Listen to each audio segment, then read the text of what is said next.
Welcome everyone to our live panel discussion on Lead a Successful Digital Transformation.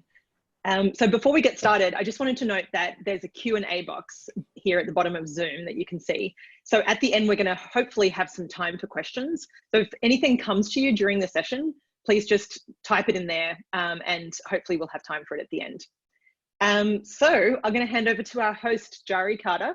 Jari is the Chief Revenue Officer here at WordPress VIP and is our host for today. So go ahead, Jari. Thanks so much, Tess. Welcome, everyone. It's exciting to see the attendance just continue to rise here as we get started.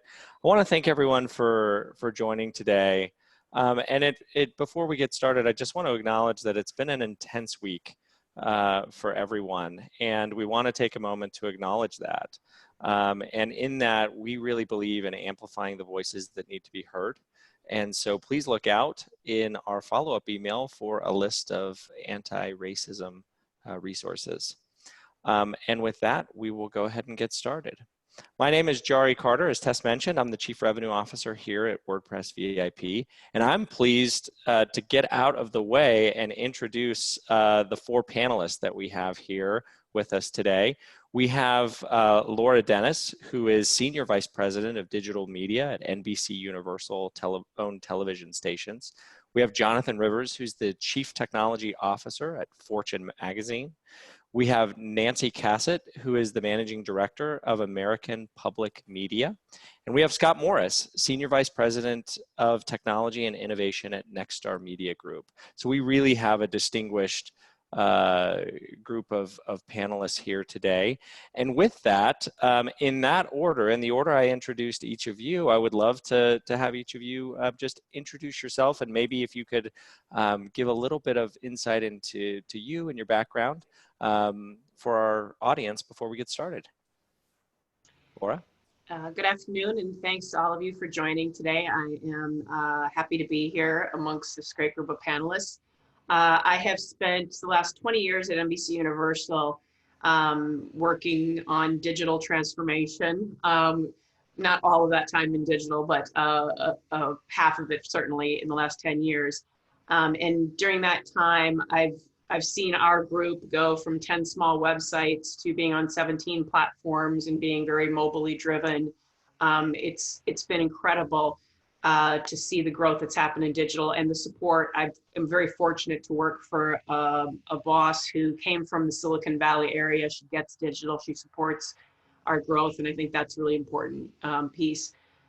When we were talking and preparing for today, I mentioned that I was part of a program at Salzburger at Columbia, a fellowship around change management. And we hear digital transformation a lot. But that was probably the single most valuable thing I've done. Change management is really what this is all about, and bringing people along. So hopefully over the course of the next hour, we can all share some of our insights. I will say that I don't know that I would say I'm a 100% success.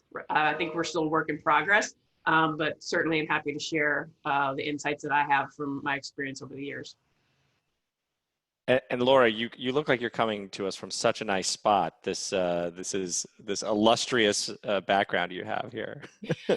I am an attention to detail person, and so I did search for an interior designer background. The one I have in reality does not look anything like this. Howdy, everybody. I'm Jonathan Rivers, CTO at Fortune. I've probably got about 15 years or so in the media industry. I've done everything from online advertising to video to print. It's interesting for this conversation. I'm now on my third digital transformation job, one that is actually billed very, very much as that. Previously, I was at PBS, where I built out our cloud infrastructure when we went completely digital and had a full online presence, along with mobile applications and a full suite of products as you would imagine them. From there, I went to the Telegraph in London, where we were replatforming their entire website, as well as launching their first e-commerce business, which was Telegraph Travel.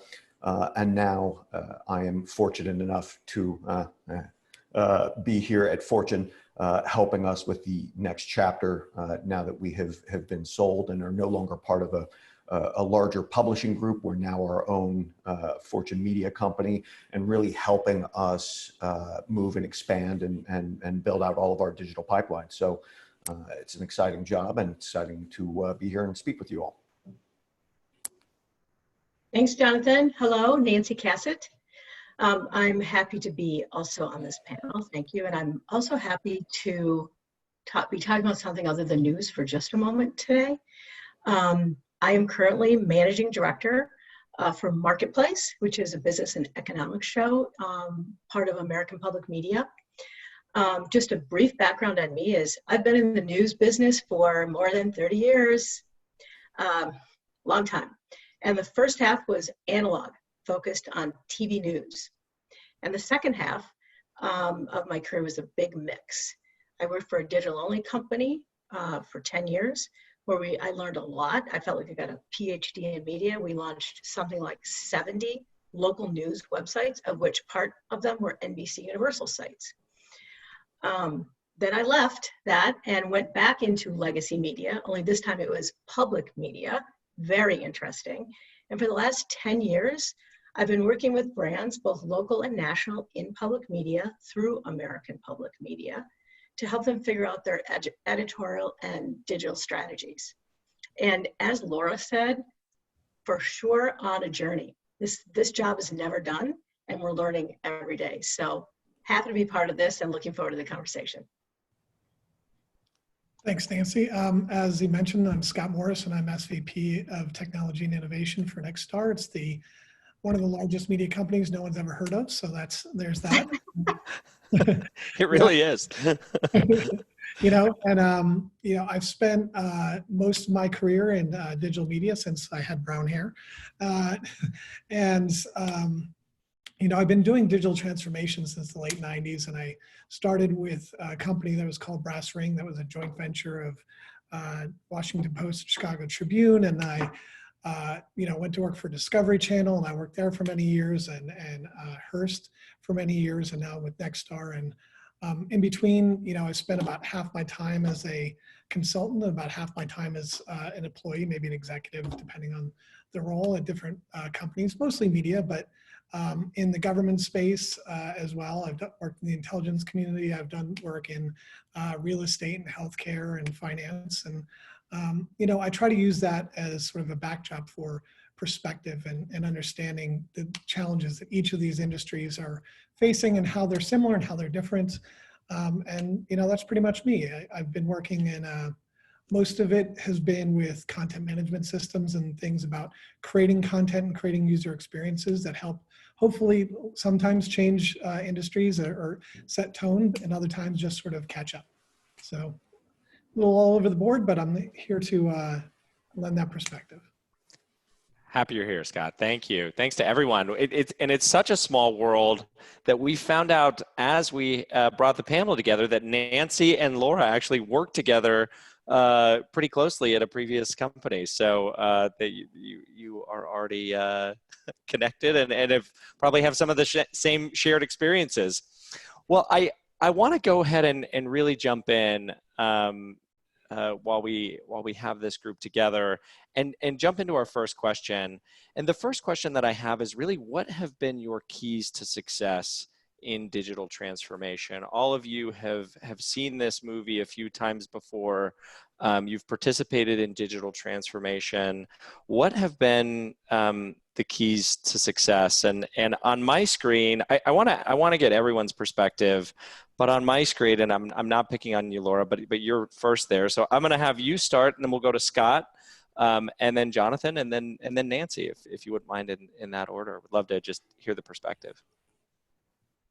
I think there's two character traits that I've tried to embrace to try to be successful, and they are perseverance and passion. Passion I was born with, so that wasn't so hard.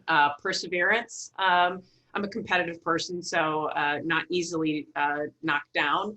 And when I talk to people on our team, we are in a situation where our digital teams sit in television newsrooms. And so you may on any given day have 90% of the newsroom focusing on television and 10% focusing on digital. And that has changed dramatically for us in the past 5, 6, 7, 8 years. So some newsrooms are more advanced than others, but I think making sure that the digital teams are educating larger groups, getting people comfortable with creating content for digital platforms, I think that's a really important piece. And I think passion is important because we are often cheerleaders of bringing people along and learning new platforms, new technologies. When audio came, sort of reemerged on the scene, people wanting to do podcasts again, and how do we help people use those platforms, or using Google Home or using Roku, when people don't necessarily have those devices in a newsroom. So I think those are the two areas that I really focus on. We talk a little bit about the Sisyphean task of digital transformation, and you make progress, then you feel like maybe you're stepping back a little bit. But I think, always taking that, and I have the benefit of being able to have a 30,000 foot view, unlike a lot of people on my team who are in the trenches, and seeing the significant progress you do make. And it wasn't until I was actually preparing for this and thinking about how much we've grown over the course of the last 10 years that you realize, the incredible transformation that already has happened in terms of where we are today. Yeah, I think that's, I think you hit two of the key components to that. I think maybe we're so competitive, we shouldn't compete with each other. I had a hard time letting my kids win at Chutes and Ladders. So, I'm a little competitive myself. But, good thing this isn't a parenting panel, Scott. But, I think, to add that to that, I think that, in my career, I've been lucky enough to be surrounded by great people as well. I think, technology ultimately comes down to people. And if you can surround yourself with smart people and have teams that collaborate well together and handle all the change management and all the, trials and tribulations that come with all of this, I think that that's a huge component to this. And if you're, in a room and in meetings and day after day, you're the smartest guy in the room, then you've definitely have to look at your hiring practices, because you should really be surrounding yourself with experts all the time and learning and growing all the time. And I think that's a huge part of it. And then really it's about leadership as well, because you're looking at, one of the things we might talk about later is I think you need to go all the way. Anything that's done halfway never accomplishes its goals. And if you're trying to do things like dip your toe in the water and all these things, it's destined to fail. And you really have to get buy-in from leadership and really push that forward. And if you can do that, then you can actually make a huge change in the world in general, but in technology and digital transformation. That's true in all phases of life, but certainly in what we do for a living, because it is a big change. We've all heard back when it was analog dollars to digital pennies and all these things, and and whatever kind of monetization, whether you're just trying to reach people or turn a profit, you have a way of reaching out to people, and if you're doing it part way, you never get there. And then so leadership and surrounding yourself with great people, I think, is very important. Yeah, it's really. It's interesting that, sorry, Jonathan, it's interesting that both Laura and Scott, you really talked about this idea that it is so much change management. And when we were doing the prep call for this, one of the things I highlighted is that digital transformation really is 20% sort of technology and 80% business process and transformation. And Jonathan really stepped in and said, hey, I'm going to argue, and I want to say this before Jonathan goes, but he was like, look, I really want to argue that this is 100% change management and 0% technology. That's really about organizing the business around the change that you want to make. And I thought that was such a valuable point for people that are thinking about this, change management process and having such a healthy respect for the need to get buy-in, the need to change the organization, the need to really delve into the business process side of this. So I really appreciate, Laura, you and Scott calling that out. And Jonathan, I hope I didn't steal any of your thunder, but I want to let you really speak to your thoughts on that. Yeah, no, it's not at all. And in fact, I had mentioned that on LinkedIn last week after the call, and it's really true. Look, you're not going to get out of this thing without having to build something. But what you're building, really not important at all. The technology that you use, also kind of not important at all. What's really important, I think, with approaching digital transformation in my mind are sort of two things. And the first is hyper customer centricity. Everything that you do, you need to approach with the customer in mind. And when I say that, I want to make sure that everybody understands that that's both your internal customers and your external customers. Everything that you're doing, every decision that you make, you have to ask, is it in their service? Are you doing something for them, or are you doing something to them? And if you're doing something to them, if they are your internal customers, they will resist you with every fiber of being that they have. If they are your external customers, they will walk away and go do something else, right? This isn't the Mad Men era. You have to provide people products that they want, not products that you tell them that they're supposed to have. And so just having that notion at the heart of everything you're doing is important. And two, when we talk about change management, and this is the one that I harp on the most, you need to approach this and understand that you are from the future, right? You are from your organization's future. And when you come in and start talking about the changes that need to be made, they're going to look at you like you are some crazy internet space wizard and that you are speaking some foreign language that no one has ever heard. And you have to be respectful of that, right? Because if you do this for a living, if you do change for a living, you are comfortable with it, you have done it before, and you're walking into a place where this is new and scary for them. People have to give up 10, 20 years of experience to go do something new, right? And you talk about analog to digital. Giving up 20 years of experience to learn something new is an incredibly frightening prospect.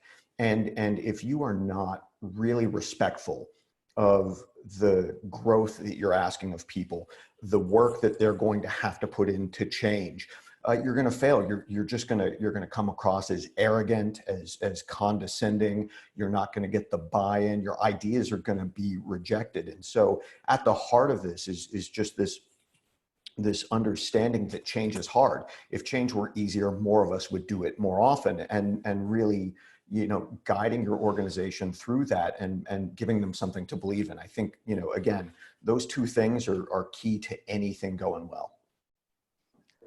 I love that. You are from your organization's future. That's it's so true. And I just updated my LinkedIn profile to Internet Space Wizard. Thanks, Jonathan. It's already there. You're behind the times. I don't know. Sorry, go ahead, Nancy. All right, so I'll take this in a little bit of sort of more really internally focused, since I sort of went to the school of change management hard knocks, because I ended up leading a digital operation very focused on journalism in the digital space starting in 2000. So I've been in and out of that business for 20 years. And two things that I've learned, and I cannot emphasize how much I am still learning. But one is pick a team of movers, of people who will help you move your organization forward when you're trying to do any sort of change. In other words, who are my body doubles? Who will actually do the thing to help you make the change, so you are not the person always the mouthpiece on it. So find a group of movers is one, and two is over communication. We talk about, oh, they never communicate. We don't know what you're saying. And again, I'm still learning myself, but you can never say this stuff enough. What's the old marketing phrase? Is you have to say it 7 times before people kind of get it. That's really true. And when they're ready to receive it is also really important. So I'd say movers and over communication. That's my message on that. I love that. I love that, especially the over communication piece. I think it is so critical. Communication when you're going through change is so vital at every level, at the executive level, down, throughout the organization. So true. It's important now because we're all at home. right? We're all coming from our living rooms in this call. Right. And having communications, you're not standing in the break room anymore. You're not sitting in the boardrooms and talking to each other, and not sitting in the desk next to each other. You have to be doing things like this more often, and it's become even more important than it always has been. Right. The casual conversation is out the window. You actually have to plan something. Right. Well, I guess you have Slack, but still, it's not the same. No. Yep. Slack, if you're listening, we promoted you. We'd love a discount on our annual subscription. all of us would. Yeah, exactly. Oh, good one there. So, it's interesting. Learnings always come through both the successes. Sometimes they come even more so through the failures. What have been the pitfalls that each of you have seen? Because you don't get through this a few times without skinning your knees along the way. And I'd love to hear, and I'm just going to be maybe a little more casual about it, just open it up to this group to talk about some of the challenges and pitfalls that you faced. I'll go. So there's, we've all faced the normal things that are challenges to every project, right? So you have budget issues or arbitrary deadlines with unreal expectations. And, a lot of times, and I'm sure Jonathan, you in particular, I think we talked about this a little bit, technology for technology's sake. I remember, in the early days when I was at Discovery Channel and having an argument about why we couldn't change every page on Discovery Channel to Flash. And I'm like, no, that's not a thing. We're not doing that.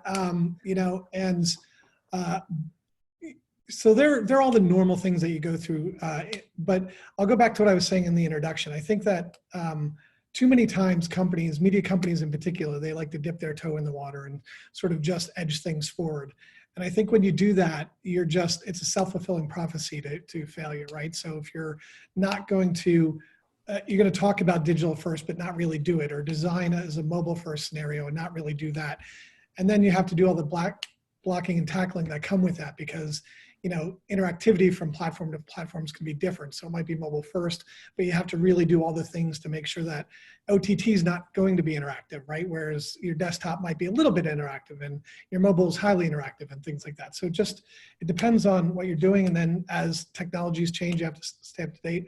But it's really about committing and getting the organization and the business behind what you're trying to do and the goals and going after it at full force. Because once you do that, then even when you run into the challenges, whether it's budget or whatever, you can get to the place of success if you can keep pushing forward.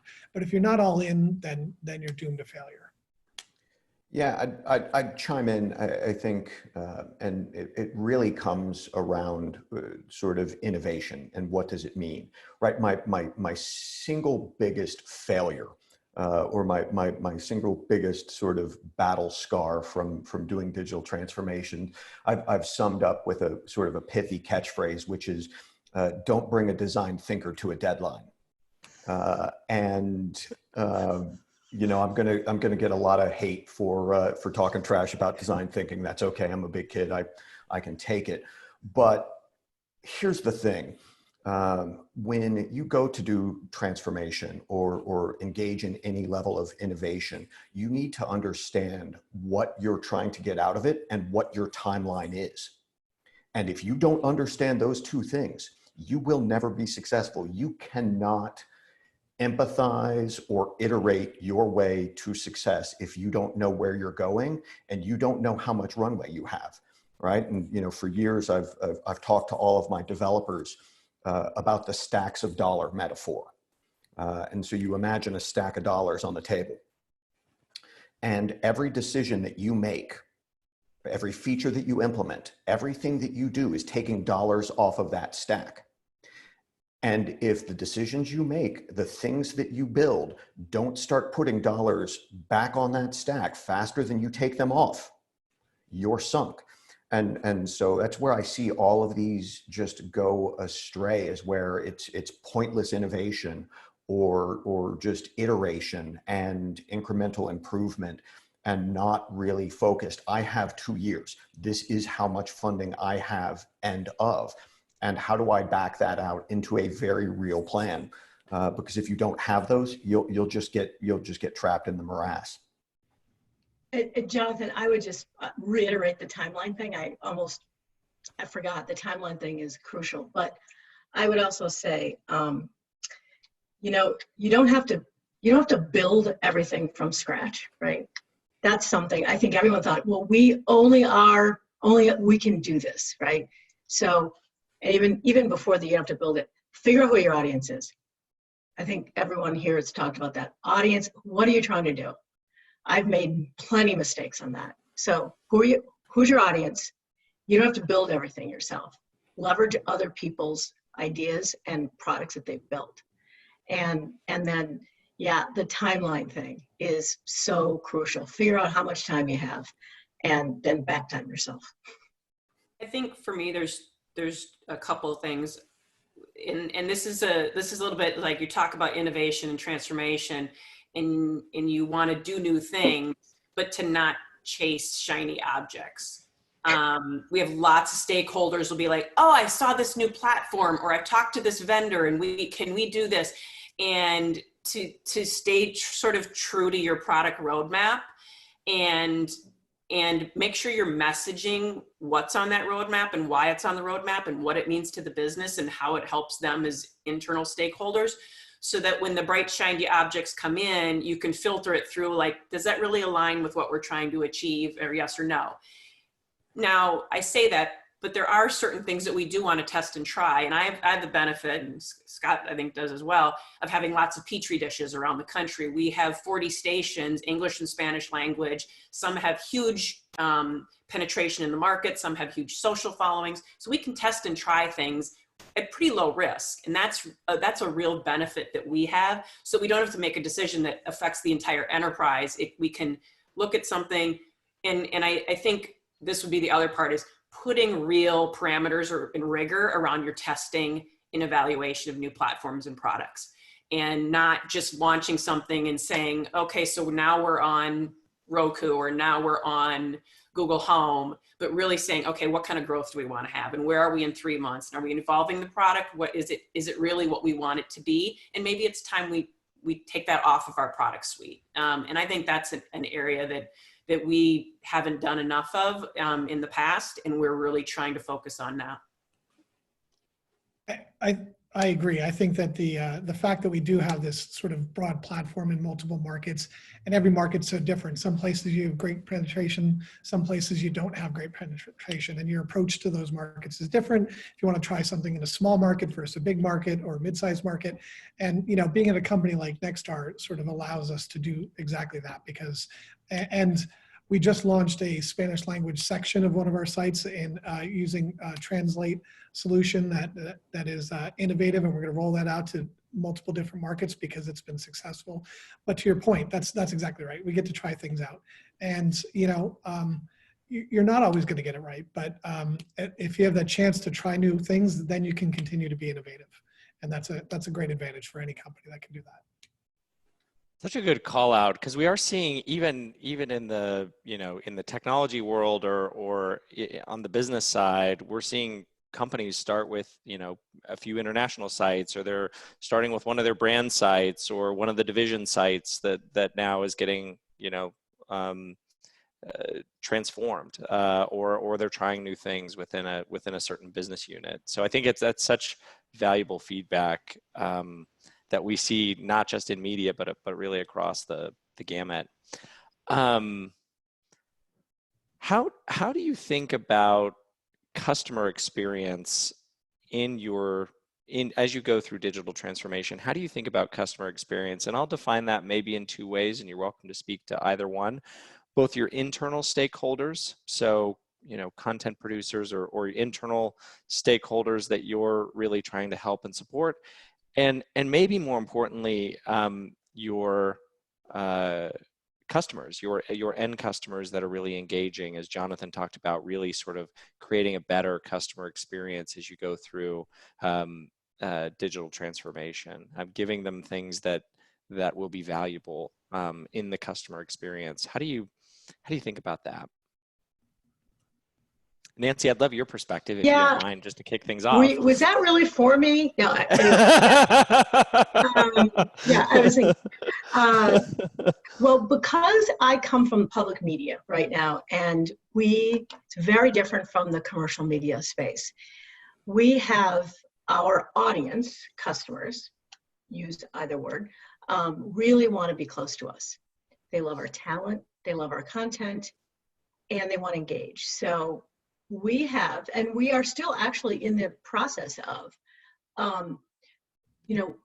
ultimately, what do we want to do for them? We will want to serve them. They give us money, so they feel, and truth be told, they own us in a way. And so how do we serve them and then keep them close all at the same time? So the idea is and we leverage our WordPress platform that we are now on, that we love, by the way. We bring them in, and we let them ask questions. So we do a very interactive engagement process where they're leaving questions, we're answering them on the air, we're using their names, we're collecting all the questions. From that, we try to engage them with newsletters, things probably many of you do, but ultimately for us, and it is a journey, is to turn them eventually into what we call investors in marketplace, right? We want to make sure, yes, we're interacting with you on the content side, that we're engaging with you, that we're listening to you, and we're answering your questions on a very narrow level, but we also ultimately say, do you want to invest in us further? And so we've done some really interesting campaigns around how to do that. And we're still working on our design down the road, as to how we really do that in a super served way. Yeah, I'll actually tackle sort of the internal question, because I think it gets overlooked so often, because people are looking about their supply chains or their customers or this or that. And there was a question in the Q&A section that asked me about the doing things to instead of for. And it comes back to some of this communication where you're talking not about what are you going to do, but why are you going to do it? And what are the outcomes that you expect if you are successful in this? And I think that's really the sort of the key to everything, right? When you think about customer centricity in your internal customers, why are you disrupting their life, right? If somebody has used one particular CMS for 10 years and you go to change it, one, you're going to get resistance because you've just invalidated 10 years of experience, right? They think they have 10 years of experience on a platform rather than 10 years working in a content industry. People tend to identify with their tool rather than their actual function, which you want to break down. But actually talking to them about why are you making the changes. At the Telegraph, we rewrote our authoring system. At the time, it took 81 steps and 55 minutes to publish a piece of content.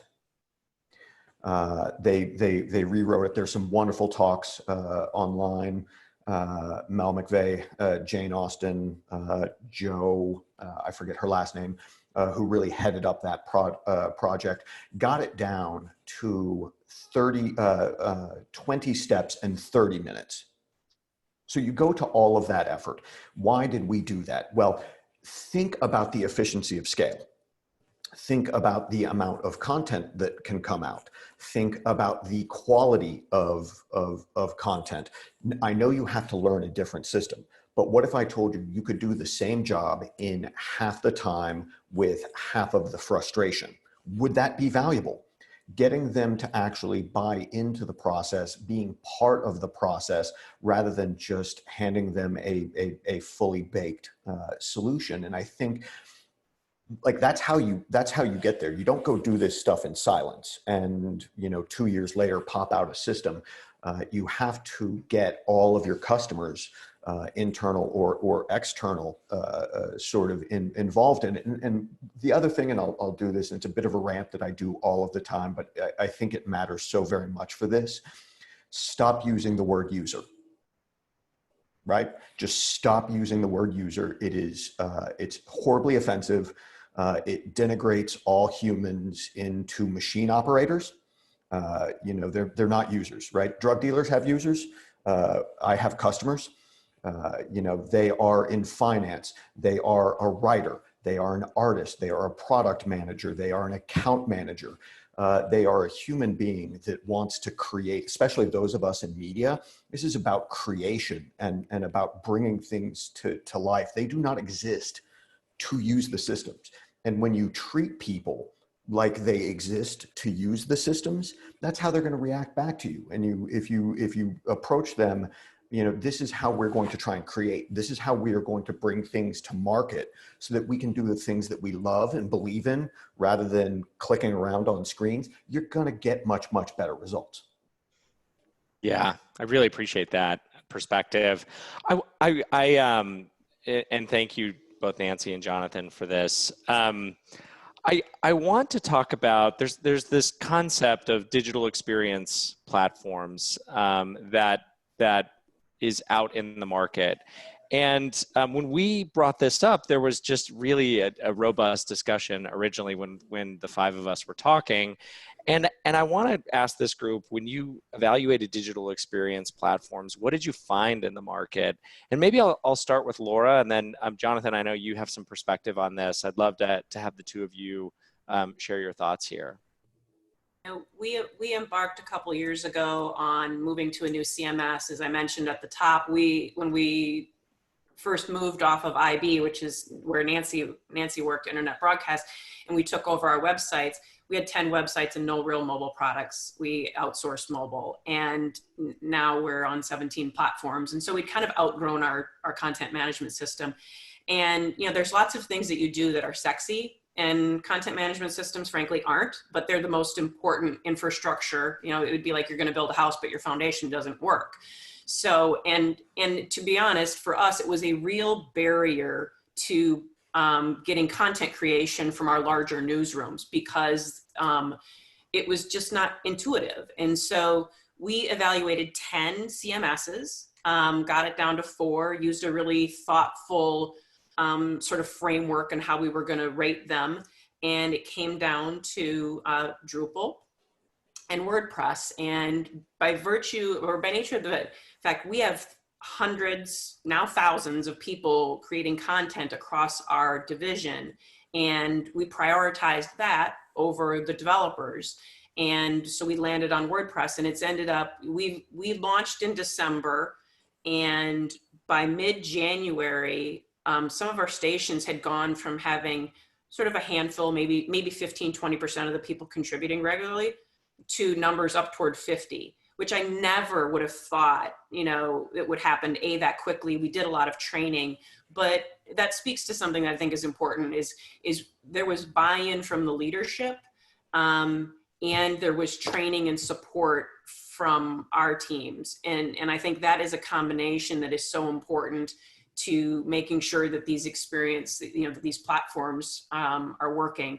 And for us, we had very complex requirements that we needed to be providing in a really simple experience. And for us also, we have people creating content in English and Spanish language, and those audiences are different. So there's a lot of different nuance that we had to take into consideration. But we've joked that nobody loves their CMS, but right now we love our CMS. So you can maybe check in with me in 6 months or 9 months or a year, but we're still in the honeymoon phase.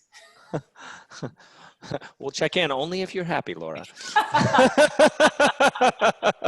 Thank you for that. Jonathan. Yeah, I'd say beware the one-stop shop, right? Any platform that claims to do it all probably doesn't do it very well, or all of it very well. And if you get seduced by that sales pitch, you're going to find places where it's woefully inadequate for the things that you want to need. And maybe it's great on certain things, but maybe it's not in others. And I think going into it, looking for best of breed solutions, and then knowing that you're going to have to stitch them together, right? Like I said from the outset, you're not getting through this without building something. But picking the right systems, and again, making sure your business customers are involved in that process. What it absolutely can't be is an IT exercise, right? You can't use, like, RFPs are a horrible way to do anything because it reduces everything down to a spreadsheet. And somebody in IT is going to go, okay, these 4 platforms have the most checkboxes in my spreadsheet at the lowest price. We're going to buy that. That's a digital transformation that is going to fail. I promise you it is going to fail in a heartbeat because it was based on price and somebody who didn't know what they were doing making the selection. And so instead, identifying the systems or capabilities that are most critical for getting your content and your message out, and going with those, picking them, and then building that connectivity between them to integrate it into an ecosystem rather than just trying to buy an ecosystem out of the box. Yeah, this concept that digital experience platforms really are a constellation of best of breed technologies that you are stitching together really, obviously resonates with us, and seems like it really resonated with this audience while we were having this conversation originally. I want to turn to something that when we originally talked, we thought about, but we didn't really discuss, and that is, what concepts or technologies are you seeing in the market that are more hype than reality? I'd really love to get this team's perspective on, what's hype and not reality right now.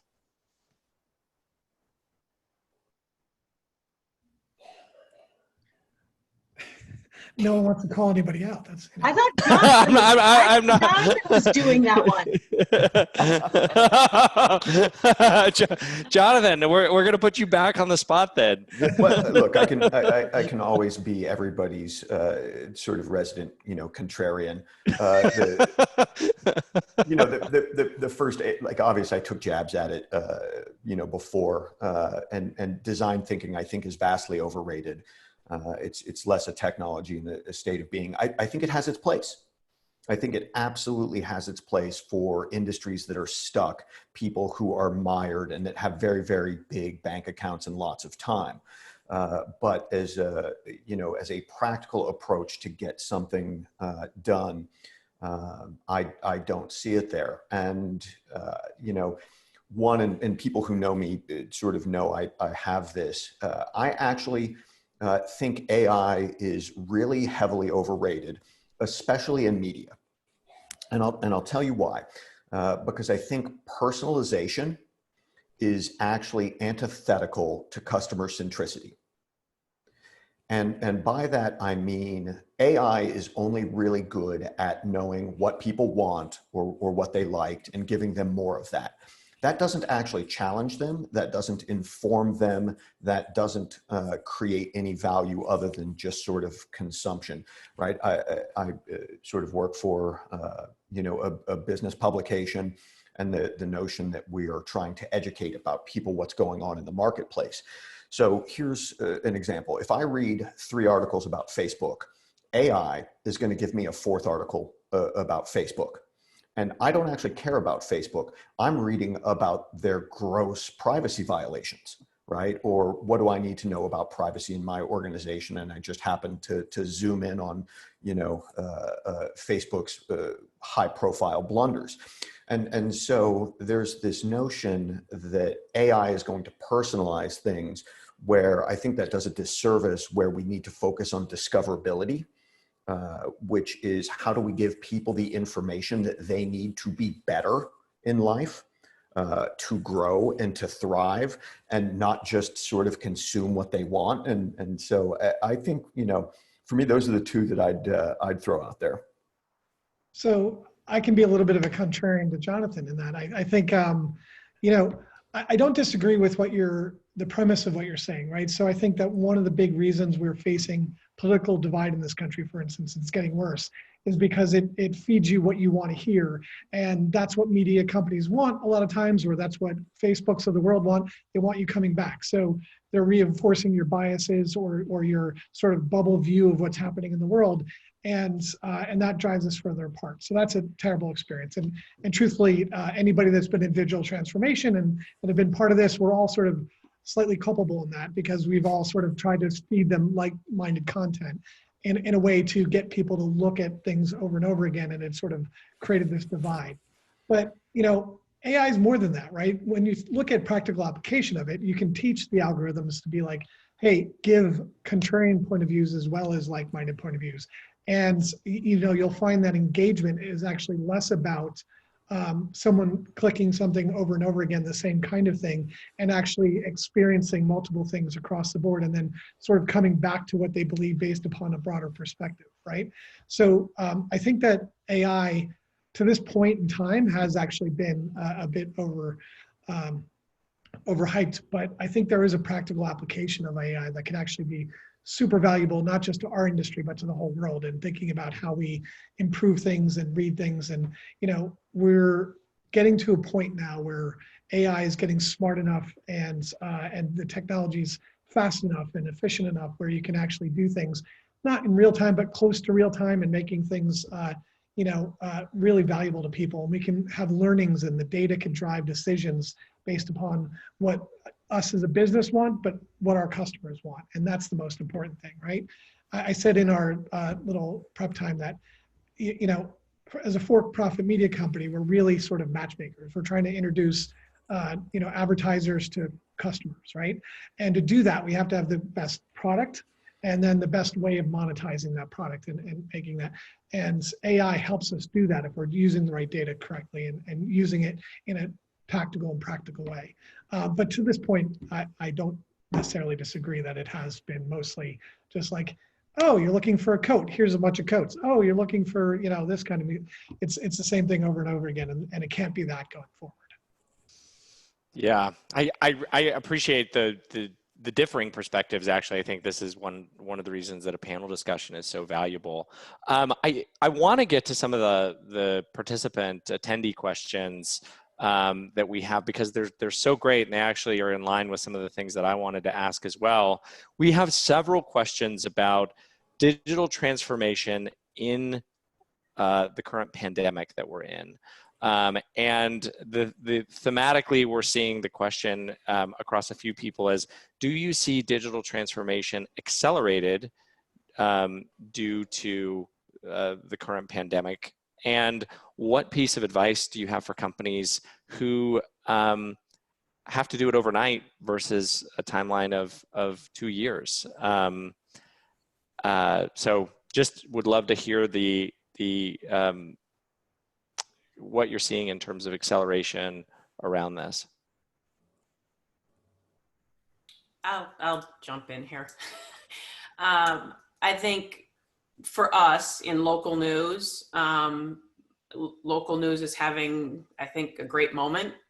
Certainly we were having support from the Googles and Facebooks of the world. And I mean very small local news, like newspapers, that were mom and pop shops and not necessarily part of a larger corporation.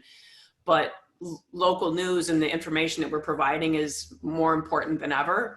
And so what's wonderful is, we do breaking news, local news, and weather, and those are our pillars, and they're more important than ever. And so we are being introduced, our content is being introduced to audiences that we never would have thought or never have had before. And so we've got new people, we want to provide them the best product possible. And I think that is an opportunity. And for my digital team, we're very comfortable working remotely. We've been working remotely now for almost 3 months. For others, it's not as comfortable. And so the tools that we use, we're introducing to other parts of our company or other parts of our division. And people are being forced to make change in a faster way. Obviously change is hard, but this is being put upon people. I think it's important, and I saw a couple of questions that to manage, there's change you have to make right now. And I've described people, these are the worst possible circumstances for remote working, right? Because you've got your kids at home, you can't leave your house, you have anxiety around what's happening. But there are parts of this of what are things that we're doing now that we can do longer term that are for the benefit of the company. And the people who are creative and solution finders are going to thrive in this. And those that aren't, and there's been lots written about this. It's not like this is me saying this. There's lots of people, smart people writing about this right now. Those who can innovate and adapt are going to thrive.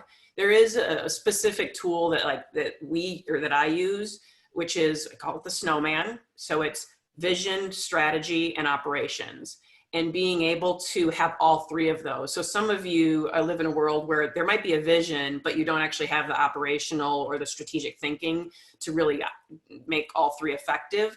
And right now people are in operation mode, but you have to be able to sort of get out of the weeds and look at strategy and vision to see how what you're doing is going to apply to your longer term objectives in the company. I would jump in on that, Laura, and extend that and talk about, because we are in our core businesses in public media is audio, right? So two things about that. One is we're doing everything remotely. We have hosts sitting in their sheds, in their houses, broadcasting the entire shows. But immediately within the first couple weeks of this, because a lot of our work and our sort of editorial approach is context and understanding, is we spun up a quick 10-minute everyday podcast to kind of make sense of the day. It's called Make Me Smart, with Kai Risdal and Molly Wood. And I have to say, and I know that in the end, of course, they work on my team and they report to me, and I do listen to it every day. It is really a grounding moment for, help me. This is really hard. And so for the audiences, I feel like this was a great, I didn't create it. Someone else on my team said, let's do it. And so that's been really quick turn, sort of audience-centric kind of approach. And then our reporters who are sitting in their apartments and their houses across the country doing what Laura just said, trying to manage with your kids around you. But our part of our product is scene setting and, of course, interviews. And so the reporters have had to be really creative about actually how to get audio and be ethical about it, right? And be transparent with the audience about how we actually constructed a story today. So it's forced our teams to be super creative in their making approach every day to journalism. You know, I'll chime in. You asked, how do they accelerate, right? Or how do they take this opportunity and accelerate? And this, more than any time, is the one to remember not to let perfect be the enemy of the good. Yeah. And media companies are horrible about this. Right. You know, because in media, if you put something out that's flawed, your sins are there forever. It was in a broadcast, it was in a print publication, it was in an audio clip, it doesn't matter. But for true innovation, you can't have everything be perfect every time. You have to be willing to experiment. You just have to be willing to try. And doing it when people are open and hungry and ready is the best opportunity to ever do that. Yeah, and you know, I'd mentioned earlier about the, you know, going all in, and that obviously is not that. That's not the, it has to be perfect and everything all at once, right? You're really going to roll out an MVP and then iterate on that and things like that. But you have to be all in on sort of the end goal. To your point earlier, actually, you have to have your goals and a way to get there. And part of that is the iteration along the way and the agile nature of you know, how technology has evolved in this digital space. You know, with Nexstar, we're launching News Nation, and at a time when everything's so politicized and everybody's at home and absorbing all the news and the politicization, you know, News Nation is set to launch it on September 1st. That's going to be sort of a neutral version of that, not give spin, not give sort of biased opinions and things like that, just sort of be a news space. And I think that that's going to be quite refreshing. And it goes back to the point that you had mentioned about you need, you know, you want people to have these biased things over and over again to drive them to the same place. But I really think that people want the middle, and then they can sort of make the choices. And I think that that's what News Nation will give. And I hope so, because I think that that's something that we need. That's not really expediting things today, but it's really about looking at the landscape of what's happening today and making changes that for the better. Scott, we had a question on this, and particularly for you, on why you think doing digital transformation piecemeal is a bad idea, and how is that different from being iterative? Right. So that goes to sort of what I was just saying, that I think that when companies, media companies in particular, back when they didn't want to put their shows online because they thought it would take away from their television shows and revenue and things like that. And I think that still happens today, where you're looking at where we can make the most money. Nancy has the benefit of not having to worry about that, but the rest of us are but that's a big part of what we do is run a for-profit business, right?